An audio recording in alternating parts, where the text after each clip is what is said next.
우리 같이 한번 오늘 말씀입니다. 마태복음 18장 21절에서 35절입니다. 마태복음 18장 21절에서 35절 이렇게입니다.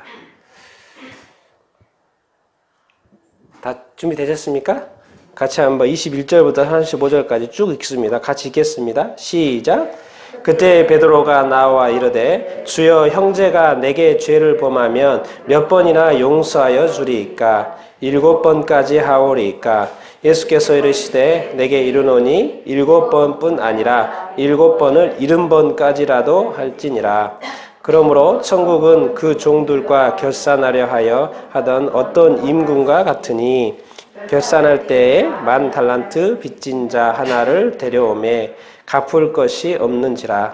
주인이 명하여 그 몸과 아내와 자식들과 모든 소유를 다 팔아 갚게 하라 하니 그 종이 엎드려 절하며 이르되 내게 참으소서 다 갚으리이다 하거늘 그 종의 주인이 불쌍히 여겨 놓아 보내며 그 빚을 탕감하여 주었더니 그 종이 나가서 자기에게 100데나리온 빚진 동료 한 사람을 만나 붙들어 목을 잡고 이르되 빚을 갚으라 하매 그 동료가 엎드려 간구하여 이르되 나에게 참아 주소서 갚으리이다 하매 하였지 않냐고 이에 가서 그가 빚을 갚도록 옥에 가두거늘 그 동료들이 그것을 보고 몹시 딱하게 여겨 주인에게 가서 그 일을 다 알리니 이에 주인이 그를 불러다가 말하되 악한 종아 내가 빌기에 내가 내 빚을 전부 탕감하여 주었거늘 내가 너를 불쌍히 여김과 같이 너도 내 동료를 불쌍히 여김이 마땅하지 아니하냐 하고 주인이 노하여 쫄에게 넘기니라. 너희가 각각 마음으로부터 형제를 나의 하늘 아버지께서도 너희에게 이와 같이 하시리라. 아멘. 이제 그 18장 용서의 이제 후반 부분 이렇게입니다. 우리 한번 제목을 한번 읽어볼까요? 시작. 용서하지 않으면 용서받지 못합니다. 그러니까 성경에서 말씀하는 거는 먼저 용서하라는 거죠. 그러면 내가 용서해주겠다. 이렇게. 그러니까 예수님은 하나님은 먼저 용서를 해줬고 우리한테 용서하라고 하는 거예요. 그래서 용서해야지만이 또 내가 용서해준다 이런 말씀인데요. 오늘 말씀, 우리 근데 6.25 전쟁 70주년이 됐으니까 70년이 지난 이 남북의 현실을 한번 보도록 이렇게 하겠습니다. 어제 지난주에, 이번 주에 어떤 그 프로그램에서 했던 그 글을 제가 쭉 이렇게 읽으면서 있던 내용 그대로 인용한 겁니다. 자, 북한입니다, 먼저. 북한은 다 민주화 지수도 꼴찌고, 경제 자유화 지수도 꼴찌고, 언론 자유화 지수도 꼴찌고, 세계 노예화 지수는 1등이고, 기독교 박해 지수는 19년째 지금 1위를 하고 있습니다. 한 나라가 어떻게 이렇게 될 수 있을까 할 정도로 최악의 어떤 기록을 하고 있는 나라가 북한입니다. 그런데 정말 눈물나게도 그게 우리 동포입니다. 그리고 그게 우리의 위에 있고 그렇습니다. 그런데 우리나라도 많은 것을 1등을 이렇게 하고 있죠. 남한은 괜찮을 것 같습니까? 지금 70년이 지난 지금 많은 사람들이 중독에 빠져 있습니다. 알코올 중독, 인터넷 중독, 도박 중독, 4대 중독 하는 건 마약까지입니다. 마약 중독. 거의 1,000만 명에 가까운 사람이 중독. 여기는 심한 중독이 있을 것이고 거기서 헤어나오지 못한 약한 중독이 있을 것인데 우리 대한민국의 많은 사람들이 중독. 여기는 요즘에 게임 중독일 수도 있고 스마트폰 중독이 있을 수도 있고 많은 사람들이 중독 가운데 주님 다시 오시면 주님 맞이할 것입니다. 지금 이 현실입니다. 이게 남북한의 현실. 좋아 보입니까? 한때 남한도 주님의 큰 은혜를 이렇게 누렸지만 우리 교회가 지금은 더 깨어나야 될 때입니다. 더 깨어나야 되고 더 해야 되고 진짜 이 북한만 생각하면 사실 저는 눈물이 나고 마음이 이렇게 아픕니다.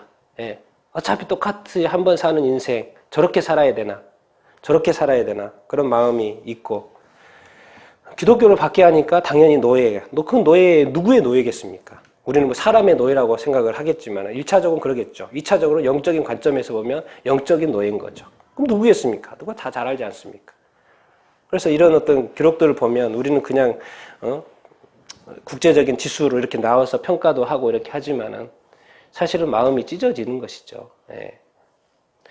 그렇지만 남한도 우리 대한민국도 안전하지 않다라는 것입니다. 그래서 하나님께서 이 시대에 이 또 코로나도 이걸 통해서도 교회가 자신들을 한번 돌이켜보게 하는 거 아니겠습니까? 왜? 교회가 살아야지 저는 나라가 산다고 생각합니다. 나라가 살면 교회가 잘 되는 게 아니고 나라가 살아야 교회가 살아야지 뭐예요? 어떻게 된다?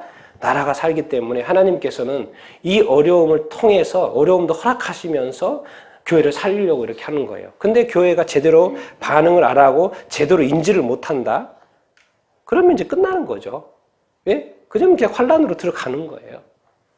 하나님이 그렇게까지 말을 했고 그렇게까지 언지를 줬는데도 사람이 인식을 못한다. 근데 하나님이 교회한테 말하고 주님이 교회한테 말하고 성령이 교회들에게 하시는 말씀을 들을지어다 말하는데 교회가 깨닫지 못한다? 그러면 안 되는 것이죠. 항상 은혜가 있습니다. 그 은혜가 무엇인지를 우리가 알고 확인해야 되겠죠. 여러분, 우리가 지금 마태복음을 보고 있는데요. 지금 제가 이렇게 구분해 봤습니다. 성경을 보면요. 회개가 있고 진리가 나옵니다. 마태복음 4복음서가 있죠. 마태, 마가, 누가에 회개가 안 나온 게 있어요. 안 나온 게. 뭐가 안 나올까요? 이 세 개 중에서는? 회개가 안 나올까요? 진리가 안 나올까요? 어떤 단어가 안 나올 것 같습니까? 두 개 다 나올까요? 마태, 마가, 누가복음에 예. 뭐가 안 나와요? 예. 성경 잘 읽어보십시오.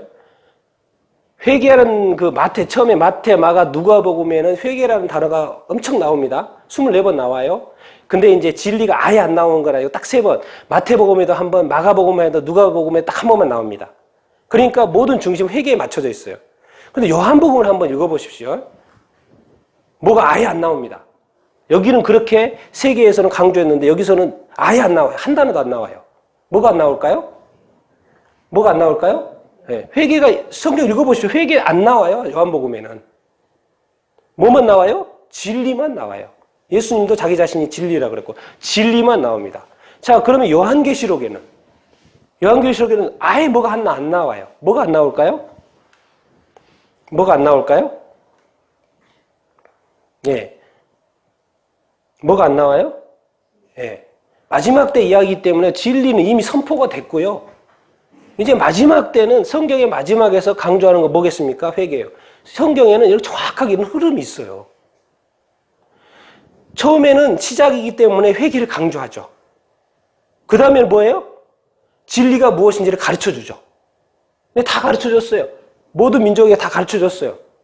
이제 주님 온다. 이제 뭐 해야 될까요? 7개 교회에 보내면서 자기 자신을 돌아보는 거. 너 살아난 것 같은데 내가 보니까 죽었어. 뭐 이렇게 잘 입고 있는 것 같지만 헐거벗었어. 자꾸 그런 식으로 말하는 거예요. 교회들마다. 칭찬도 하는 것, 잘해온 것은 칭찬하지만 막 이게 돌이키란 말을, 회개라는 말을 얼마나 7교회에 많이 하는지 몰라요. 그래서 요한계시록에 진리라는 단어 자체가 안 나옵니다. 뭐라는 단어가 나와요? 예, 회개라는 단어만 나옵니다. 성경이요, 그냥 쓰여진 것 같지만 전혀 그렇지 않습니다. 하나님의 정확한 의도와 계획에 의해서 아주 디테일하게 쓰여지고 이렇게 있습니다. 우리가 그것을 잘 알고 읽으면 성경이 더 제대로 이렇게 이해할 수 있죠. 그래서 지금은 우리가 이 요한계시록의 어떤 시대고, 모든 민족에 지금 모든 국가에 복음이 전해진 상태고, 미전도 종족이 얼마 남지 않은 상태고, 제가 지금 계속 말씀하지 않습니까? 지금 무슨 시대다? 회개 시대라는 것이죠. 그러니까 지금 하나님께서 이 대한민국의 2020년도, 여러분 2020년도 한번, 제가 언제 한번 이야기하겠습니다. 2020년도에 얼마나 큰 사건들이 많이 일어났는지, 그것이 무엇을 의미하는지, 그리고 우리가 사는 시대에 지금 살고 이렇게 있습니다. 그래서 우리가 어떻게 해야 되는지. 저는 그래서 이 코로나에 대한 이해도 다음 단계로 가는 세상의 어떤 그 질서의 그거라고 생각하지만 그것이 나한테는 무엇이냐는 거죠. 나한테는. 중요한 건 나잖아요. 세상 돌아간다니까요. 가만히 있어도 돌아간다니까요. 나와 이 주님과의 관계 속에서의 나는 어떻게 해야 될 것인가. 우리가 그런 부분들을 우리가 잘 생각해 봐야 합니다. 왜? 우리가 구원받지 않으면 끝이잖아요. 구원받지 못하면 끝이잖아요. 끝입니다. 냉철하게요. 냉철하게요. 이게 우리는 이런 성경의 어떤 흐름도 있다는 것을 우리가 기억하고 왜 그렇게 회개를 강조하는지 우리가 기억을 이렇게 해야 할 것입니다. 자, 우리가 마태복음 5대 강화 주제, 제가 계속 말했죠. 뭡니까? 주제가 뭡니까? 뭐라 그랬어요? 주제가 뭐라 그랬습니까? 천국이라 그랬죠. 천국입니다. 저 물음표에는 천국이 이렇게 들어갑니다. 그래서 5대 강화가 나오는데 산상수훈의 5장 7절에 천국 시민, 10장에 천국 복음, 13장에 천국 비유, 그 다음에 우리가 지금 공부하고 있는 18장에는 뭐예요? 천국 시민의 겸손과 용서. 그래서 지금 전에 겸손했고 지금 용서 두 번째 타임을 오늘 하는 것이고 다섯 번째 강화가 뭐라 그랬습니까? 종말을 예언. 예수님이 직접 말씀하시는 것이죠. 종말에 대해서 24장, 25장 이렇게 이런 어떤 다섯 강의 이제 강좌가 있다는 것을 여러분들이 기억을 하시고 네 번째 강좌 지금 우리가 하고 있다는 것을 여러분들이 기억하시기 바랍니다. 자, 우리 오늘 말씀으로 들어가서요. 우리 21절 먼저 읽어보겠습니다. 시작. 그때 베드로가 나와 이르되 주여 형제가 내게 죄를 범하면 몇 번이나 용서하여 주리이까 7번까지 하오리이까. 자, 예수님이 처음에 18장에 들어와서 내 자신이 스스로 범죄하는 거에 대해서 이야기했죠. 그럴 때 뭐라고 그랬어요? 손 잘라버리라고 그랬어요. 발 잘라버리라고 그랬어요. 왜? 손 하나 없이 발 하나 없이 지옥에 가는 것보다 천국에 가는 게 낫다는 거예요. 잘라버리라고 그랬어요. 자기가 스스로 범죄 지었을 때. 그것에 대해서 말씀하셨고, 이제 두 번째는 뭐예요? 다른 사람이 형제가 나한테 범죄했을 때 어떻게 했냐는 가르쳐 줬죠. 지난주에 말씀입니다. 그러니까 이제 베드로가 이제 궁금한 거죠. 형제가 그러면 내게 범죄를 했는데 뭐예요? 몇 번? 용서해 주면 좋겠습니까? 그러니까 몇 번 물어봤어요? 7번 물어봤죠. 예. 그 당시에 랍비들은 몇 번을 용서라고 가르쳤을까요? 3번을 가르쳤습니다. 3번까지는 용서해줘라. 그런데 베드로는 지금 몇 번이라고 그랬어요? 7번이라고 했죠.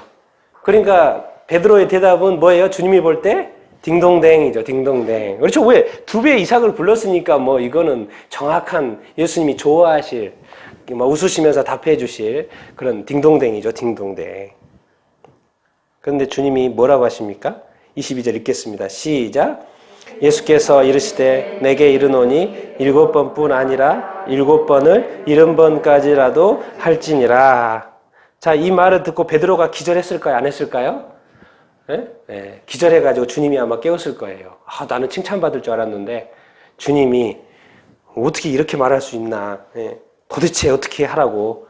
3번, 7번 했는데 이게 우리가 내놓은 답이 있잖아요. 우리가 생각하는 답이 그것을 우리한테 주님한테 잘할 거라고 생각하고 이 정도면 됐다고 생각하죠. 주님 그게 아니라니까요. 우리는 7번이면 2배인데 7번? 그랬는데 7번을 몇 번 하라고요? 70번 하라는 거예요. 수치를 곱하기 하면 490번인데 490번만 하라 이기보다도 이제 계속 용서하라는 그런 이야기겠죠. 주님의 요구가 우리가 생각하는 우리가 주님 앞에 드린다는 그 수준보다 더 높아요, 안 높아요? 높다라는 것을 우리가 늘 기억하면서 이렇게 살아야 이렇게 합니다. 그러니까 우리가 계속 성경을 봐야 되는 게 내가 이 정도 만족해하고 내가 이렇게 했으면 주님께서 괜찮겠다라고 하는 그 수준하고 정말 실제로 주님이 말씀하신 그것이 무엇인가를 자꾸 보고 연구해 보는 거예요. 그리고 그것에 대해서 맞춰가는 것이 뭐냐면 그리스도의 장성한 분량이 되어가는 것이고 다른 말로 순종이라는 거예요. 순종.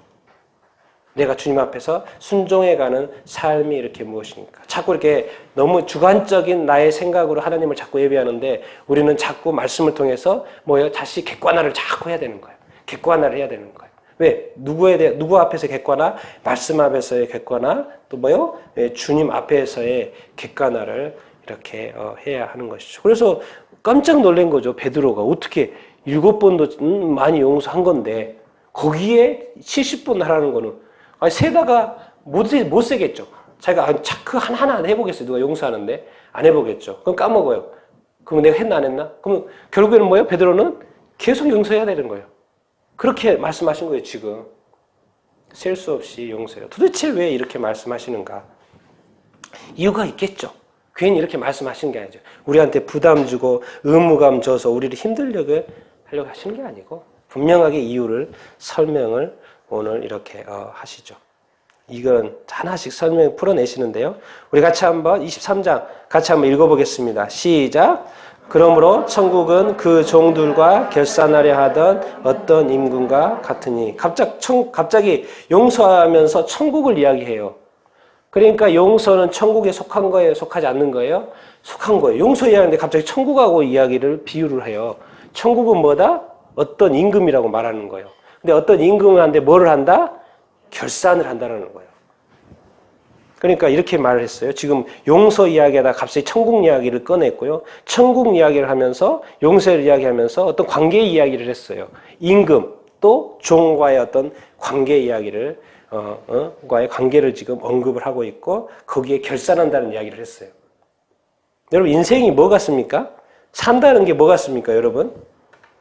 제가 밑에 적어봤는데 인생은 뭐다? 관계예요, 관계. 여러분 혼자 일어나서 밥 먹고 이렇게 학교 가고 또 직장 가고 오나요? 아니죠. 일어나면 가족이 있고 직장 가면 동료가 있고 학교 가면 친구가 있고 학교 가면 선생님이 있고 또 일터에 가면 또 어떤 모임에 가면 또 사람이 있고 뭐예요? 어디 가나 뭐예요? 항상 뭐가 있어요? 관계가 있죠. 그래서 많은 사람들이 관계 어려움을 호소하죠. 왜? 자기하고 마음에 맞는 사람만 있으면 괜찮은데 세상은요 그렇지 않거든요. 예수 믿는 사람도 있고 안 믿는 사람도 있고 안 믿는 사람들이 너무 많고 나하고 성격이 맞는 사람이 있고 안 맞는 사람이 있고 나보다 더 개팍한 사람들이 너무나도 많고 나는 그래도 좀 선한 마음이 있는데 본질적으로 악한 사람들이 너무나도 많고 이 수많은 이 관계들 인생 자체가 관계예요, 관계. 그런데 중요한 건 이제 우리가 알아야 되는 것은 또 세상 사람들이 잘 모르는 것은 그 인생이 결산된다 안 된다? 결산된다 안 된다? 결산된다라는 거예요. 우리 한번 인생 지워졌으니까 열심히 살다가 가지 이런 생각하면 아주 큰 코 다친다는 거예요. 인생에 대해서는 책임이 있어야 된다 없어야 된다? 있어야 된다는 거예요. 책임감이 있어야 된다는 거예요. 자기 인생요. 자기 말하는 거요. 자기 행동하는 거에 대해서 책임이 있어야 된다 없어야 된다? 있어야 됩니다. 무책임하면 안 됩니다. 무관심하면 안 됩니다. 자기 자신의 삶에 대해서 정확하게 성경은 말하고 있습니다. 내가 결산한다는 거예요. 내가 결산한다는 거예요. 여기서의 이 관계 속에서도 천국 자체가 결산한다. 천국이 시작되는 그 끝에 하나님께서 결산한 거예요. 여기도 종과 결산한다는 거예요. 그러니까 우리가 지금 지나간 이 수많은 말과 행동들, 나의 모든 것들이 나중에는요, 하나님께서 결산한다는 것을 우리가 이렇게 알아야 됩니다. 그러니까 제가 계속 말하는 게 토요 감사하면 또 일종의 하나가 뭐예요? 자기 자신을 점검해 보라는 거예요. 제가 밖에도 지금 노트도 많이 사놨습니다. 제가 주간 주님 동행 노트라고 계속 한번 적어보라는 거예요. 평가해 보라는 거예요. 계산해 보라는 거예요. 나중에 한꺼번에 계산 당하면 진짜 주님 앞에서 쓰러집니다. 쓰러져요. 평소에 계산해보고 해결할 건 딱딱딱딱 해결해서 나중에 주님 앞에 깨끗이 서게 해자는 거예요. 깨끗이 서게. 뭐 아무 거리낌 없이 깨끗이 서게. 용서, 그 일종의 이제 오늘은 용서니까 용서지만 그 용서만 있습니까? 다른 많은 영역들이 있거든요. 그 영역들을 평소에 생각 안 해보고 정리 안 해보면요. 이게 그냥 쌓이거든요. 근데 이거를 뭐예요? 평소에 기록해보면서 정리해보라는 거예요. 정리해보고 결산을 하는 거예요. 왜? 지금 내가 주님 앞에 결산 안 하면 나중에 주님이 나한테 결산해버리면 이렇게 내밀면 이게 복잡해.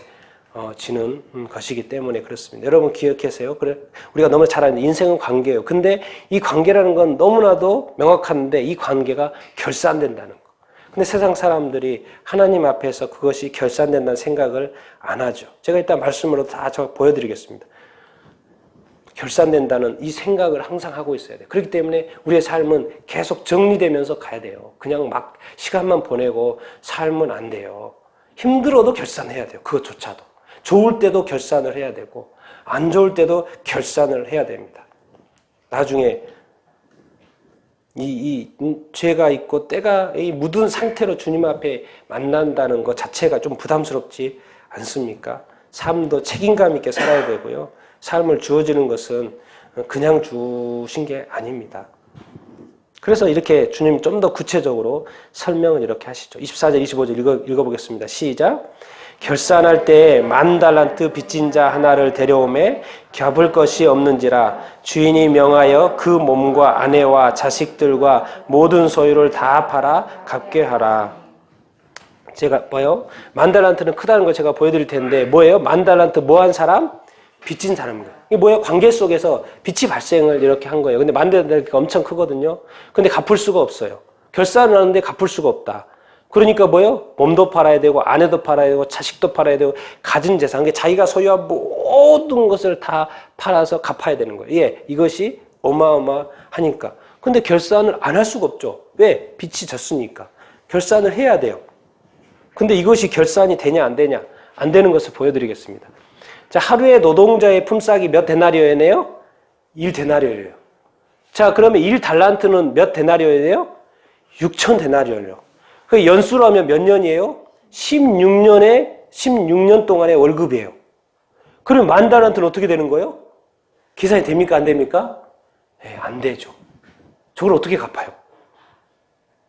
내 몸 팔고, 가족 다 팔고, 내 모든 소유 다 팔아도 이게 갚아지겠습니까? 갚아질 수가 없죠. 아니, 그러면 좀 상식적인, 답을 주님이 좀 제시를 하지. 이렇게 너무 엉뚱한, 너무 쉽게 막 약간 극단적인 주님이 예를 드는 거 아니겠습니까? 좀 그런 것 같지 않아요? 좀 어느 정도 갚을 수 있는 어떤 예를 드시지. 이렇게 극단적인 예를 드시지. 주님도 약간 치우친 거 아니야? 그게 아니라는 거죠. 주님이 말씀하고 싶어 하는 것은 이거죠. 여기에 그 내막 속에 주님이 하고 싶은 말은 뭐예요? 임금은 누구겠어요? 당연히 하나님이겠죠. 그러면 종들은 누구겠어요? 우리죠. 그러면 빚은 뭐겠어요? 우리의 힘으로 갚을 수 없는 뭐다? 우리의 죄라는 거죠. 여러분, 우리가 좀 선행을 열심히 해가지고 우리 많은 사람들이 그러죠. 우리가 주님 앞에서 하나님 앞에서 신 앞에서 착한 일을 많이 하면 우리가 구원받을 수 있다라는 생각을 자꾸 사람들이 하는 그 이유가 이렇게 뭐겠습니까? 자기는 하나님 앞에서 그래도 선한 사람, 나도 주님 앞에서 그래도 괜찮은 사람. 한 번도 주님 앞에서 꼬꾸라져 보지 않았어요. 도대체 하나님이 말하는 그 거룩이 무엇인지, 하나님이 어떤 말씀하신 그 수준이 어떤 무엇인지, 정말 도대체 제가 이렇게 무엇인지, 하나님 앞에 떨어졌고 하나님을 안 믿고 하나님 앞에서 왜 이렇게 살아가고 있는지에 대한 꼬꾸라짐이 한 번도 없는 거예요. 그러니까 내가 좀 더 열심히 살고 내가 좀 더 선행을 하고 뭐 하면 되겠지라는 생각을 하는 것이죠. 그런데 성경은 계속 가르쳐주는 거예요.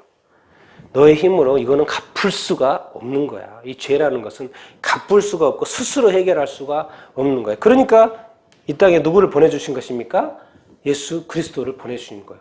예수 그리스도는 그냥 오신 게 아니에요. 사람 구해야지, 빨리 가서 사람 구해서 이렇게 해야지 하는 게 아니고, 인간의 이 세상에서는, 나한테는 세상에서는 답이 있어요, 없어요? 없어요. 그 거룩을 맞출 수가 없어요. 뭐는 이 죄인들에 의해서는. 뭔가 열심히, 그러면 77억이 사니까 77억이 하나씩 선행을 해요. 그럼 77억 개나 되는 거 아니에요? 그러면 이것이 하나님께 좀 맞춰질까요? 그런 게 아니라는 거죠. 핀트가 뭔가 잘못 맞춰져 있는 거예요. 하나님의 관점에서 자꾸 이해를 해야지, 우리의 관점에서 자꾸 하나님을 이해하려고 하니까는 자꾸 그런 엉뚱한 생각이 되는 거죠. 그 착한 생각이고 또 뭐 어떻게 보면 그런 좋은 생각이죠. 그런데 그런 좋은 생각, 그냥 그렇게 되겠지라는 생각, 그거 하나님한테는 전혀 통하지 않는다는 것이죠. 그러니까 성경을 주셔가지고 하나님의 기준을 자꾸 가르쳐 주시는 거예요. 10,000달란트 정도면은 이거는 갚을 수가 없다는 거죠. 그럼 어떻게 해요? 그럼 이제 끝난 거죠. 이 사람은 뭐 자기 자신도 팔렸고 자식도 다 팔렸고 모든 사회도 팔았으니까 순식간에 거지가 될 수밖에 없죠. 이제 인생 끝난 거죠. 인생 끝났어요. 그러니까 이 사람이 할 수 있는 것은 단 한 가지, 이거밖에 없습니다. 자, 26절 읽어보겠습니다. 시작.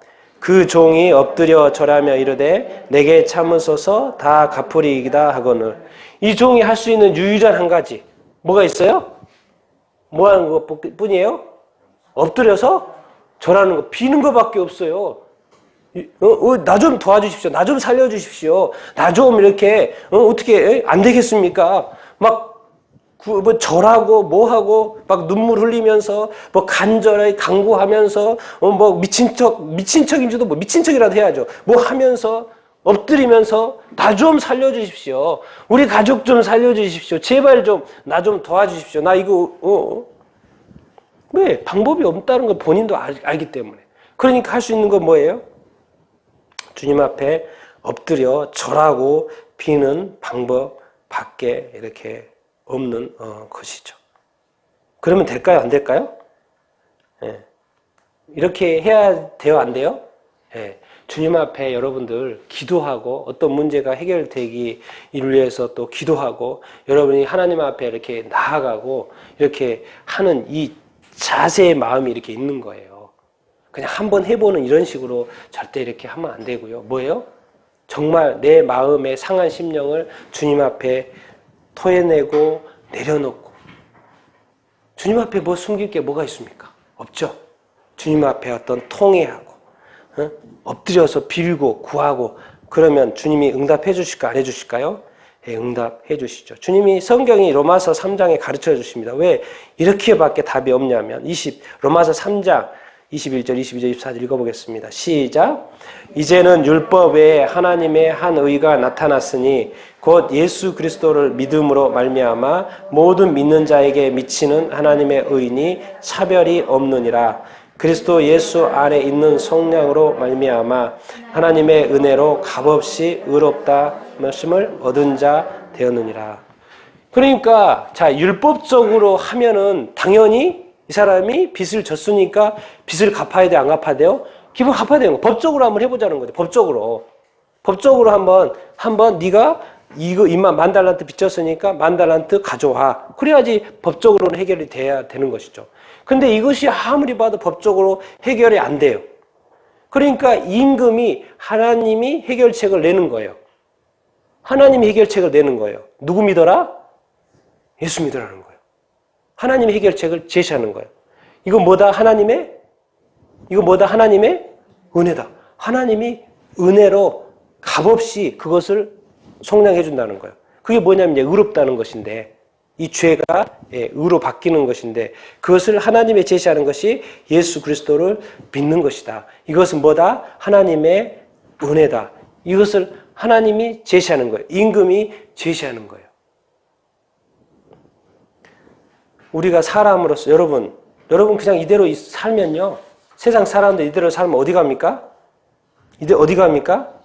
네, 지옥 갑니다. 우리가 지금 뭐 지옥 경험한 적도 없고 가본 적도 없고 갔다가 온 사람도 없고 뭐 갔다 온 사람도 있고 간증도 많이 하지만은 우리가 뭐 합니까? 그러니까 그냥 또 다른 세계가 있는가 보다 그렇게 생각할 수 있거든요. 그게 아닙니다. 그게 아니에요. 그것은 현실이고 실제고 절대로 가면은 안 되는 것이죠. 그러니까 하나님이 스스로 해결책을 내는 거예요. 자기 아들을 제물로 바치는 거예요. 그리고 믿으라는 거예요. 선물로 주겠다는 거예요. 그리고 이것은 하나님의 은혜라는 것을 정말 기억해요. 이 10,000달란트 빚진 것을 갚을 수가 없는 것처럼 이것은 100% 나에게부터로 나온 것이니까 감사하고 감사해라.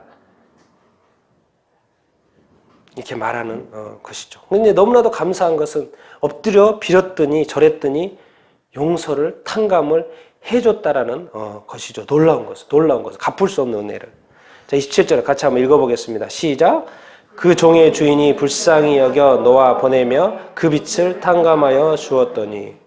자, 이 구문을 잘 보면요. 그 주인, 다시 주인이 바뀌었죠. 이제 종이 있고 주인. 처음에 임금과 천국 이야기하고, 그 다음에 이제 종과 주인으로 이렇게 바뀌었습니다. 그래서 이제 주인이 놓아주고 그 빚을 탕감해줘요. 근데 거기에는 뭐가 있어요? 중간 단계? 제가 노란색으로 해놨죠. 뭐라고 있어요?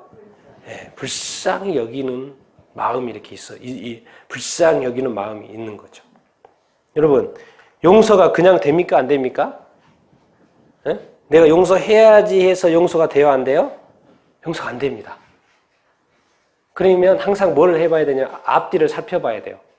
그럼 용서할 수 있기 위해서는 뭐가 선행돼야지라고 생각해보면 됩니다. 이 사람이 놓아주고 용서해주고 다 해결해줘요. 그런데 성경을 자세히 읽어봤더니 그 주인이 이 사람을 어떻게 여겼다는 거예요? 불쌍히 여겼기 때문에 이게 용서가 되는 거죠. 그러니까 용서를 하려면 내가 이거 이제 법적으로 따져가지고 이렇게 해서 용서가 안 되거든요. 이거 잘못했고 이거 잘못했고 이거 잘못했고 이거 나쁘고 이거 나쁘고 이거 한도 없어요. 끝도 없어요. 살아오면서 또 뭐 하루 이틀 살았나요? 그러니 그거 따져도 법적으로 따지고 체크리스트 해놓으면 이건 뭐 끝이 없죠. 오히려 화만 나죠. 화만 나죠. 그러니까 탕감이 안 되죠. 용서가 안 되죠. 그래서 이 보여주는 게 그런 거예요. 그 주인이 뭔가 다른 마음이 있었다는 거예요. 용서하기 위해서는 뭔가 그 선행돼야 되는 게 있는 거예요. 그래야지 그것이 그냥 해결이 됩니다. 그게 뭘까요? 그게 뭘까요? 네, 사랑입니다. 사랑. 이 사람에게는 그 하나님은 사랑이시라 그 사랑에 그것이 있기 때문에 용서로 이어지는 거예요. 그렇기 때문에 그 다음에 결과의 행동을 할 수 있는 것이죠.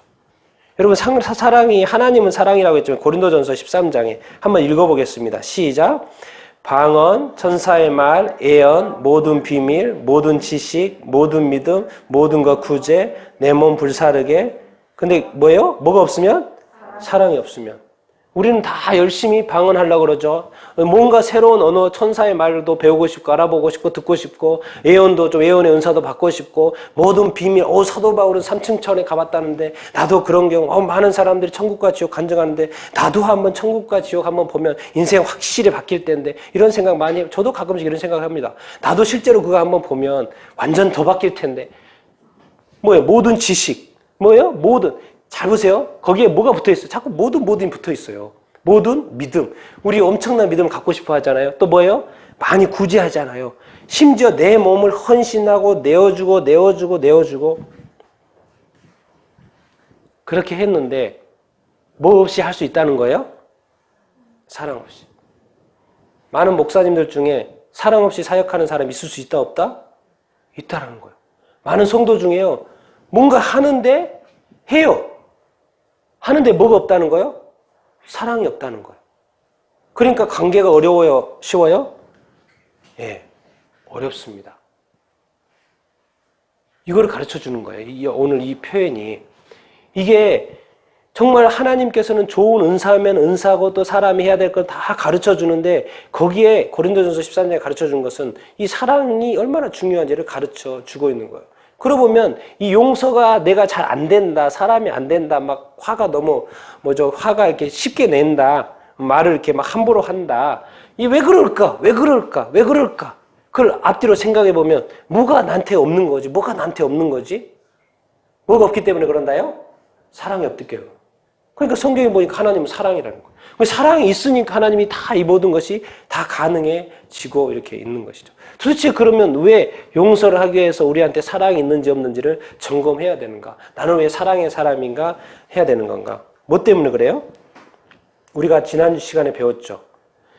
자, 사랑이 있어가지고 용서를 안 하면 마음이 나눠집니까? 안 나눠집니까? 나눠집니다. 나와 친구의 마음이 나눠지고 나와 남편과 아내의 마음이 나눠지고 나와 자녀들의 마음이 이렇게 나눠지고 친구 또 다른 사람과의 마음이 자꾸 나눠져요. 이분법적이 됩니다. 나눠집니다. 그러면 합심이 안 되죠. 근데 지난주에 말씀 뭐하라 그랬어요? 마음을 합쳐라, 연합하라. 엊그제도 누가 설교하신 내용 중에 그 연합에 대해서 아주 이 시대는 영합을 해야 된다고 목사님이 말씀하는 글을 제가 읽었는데 연합해야 된다, 합심해야 된다, 나눠주면 안 된다, 나눠주면 안 된다, 나눠주면 안 된다. 왜 나눠주면 안 된다고 말할까요? 기도응답이 안 된다는 거예요.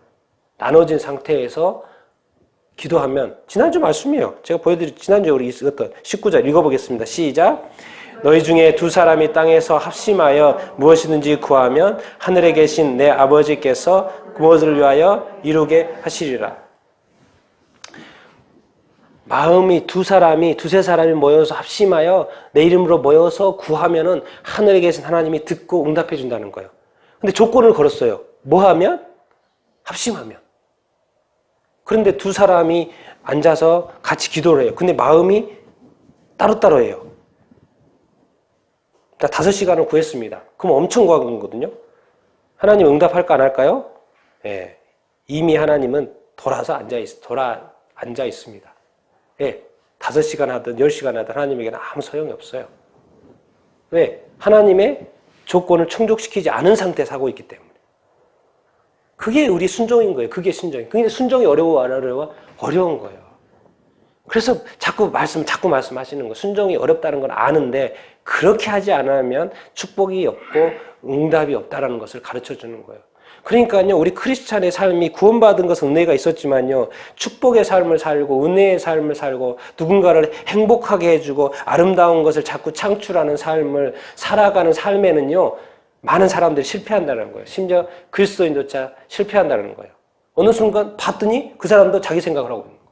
그리고 자꾸 자기 열심은 있는데 문제가 된다는 거예요. 교회에도 문제고 성도들과도 문제되고 심지어 어떤 부모는 가족도 안 돌보고 막 교회 일에 열심히 하고 뭐 그런 잠시 그런 타임이 있을 수 있겠죠. 뭔가 이런 어떤 디테일한 신앙생활, 주님 성경의 말씀을 봐도 그냥 읽고 묵상하고 끝 이런 게 아니라 이것이 내 삶에 적용이 되고 해서 정말 이거 중요하는구나, 해봐야 되겠구나, 기록해보고 계산해보고 내가 오늘 그랬나, 내가 이번 주에 그랬나 한번 체크해보는 그런 어떤 삶. 중요할까요? 중요하지 않을까요? 중요합니다. 왜? 우리가 아름다운 결론을 누리기 위해서는 이미 단계가 있다는 거예요. 그냥 쑥 기도하면 되겠지. 절대 안 됩니다. 절대 안 됩니다. 기도하는 게 응답하실 자에게 그게 안 통한다는 거예요. 왜? 우리 법정에 가서 판사를 함부로 속일 수 있습니까? 없습니다. 하나님은 우리가 뭐 속여서 그냥 하나님한테 이렇게 한다고 해서 될까요? 안 됩니다. 하나님에게는 뭐가 필요해요? 이 조건을 충족해 주는 게 필요하다는 것이죠.